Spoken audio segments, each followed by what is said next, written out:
காகத்தை பத்தி ஒரு ஸ்டோரிய பாட்டா பார்க்க போறோம். ஓகேவா? பாடலாமா? பாடலாமா? யாரெல்லாம் பாட போறீங்க? ஜாலியா சூப்பர். பாடலாமா?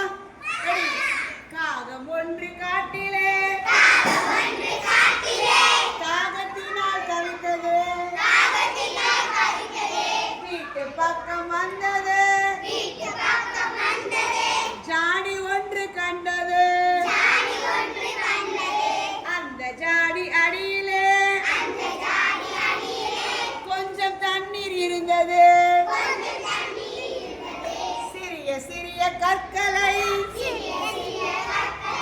பொறுக்கி பொறுக்கி போட்டது, தண்ணீர் மேலே வந்தது, தாகம் தீர குடித்தது, சந்தோஷமா